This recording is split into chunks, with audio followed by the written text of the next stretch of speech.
ঢাকা বিশ্ববিদ্যালয় medical centre, যেটাকে আমরা আগে নাফা সেন্টার বলতাম, সেই মেডিকেল সেন্টারের আজকের আমূল পরিবর্তন হয়েছে। আমরা বলেছিলাম শিক্ষার্থীদের স্বাস্থ্য নিরাপত্তার জন্য আমরা কাজ করব।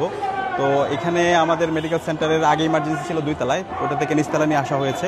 প্রত্যেকটা রুমকে ডেকোরেট করা হয়েছে, প্রত্যেকটা রুমে এসি যে বেডগুলো আছে সেগুলো পরিবর্তন করা হয়েছে। তুরস্কের দাতব্য প্রতিষ্ঠান টিকা পুরোটা অর্থায়ন করেছেন প্রায় 3 কোটি টাকার।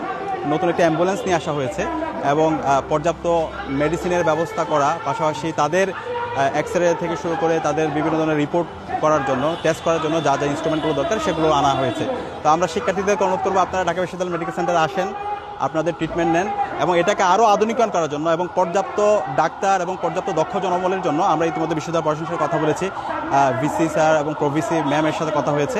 তো আমরা আশা করছি বিশ্ববিদ্যালয়ের শিক্ষার্থীরা এই মেডিকেল সেন্টারে এসে তারা তাদের পর্যাপ্ত ট্রিটমেন্ট পাবে এবং এটাকে আরও আধুনিকায়ন করার জন্য আমরা শিক্ষার্থীদেরকে সাথে নিয়ে তাদের আকাঙ্ক্ষার আলোকে আমরা আমাদের মেডিকেল সেন্টারকে কাঙ্ক্ষিত হিসাবে আমরা নিশ্চিত করব।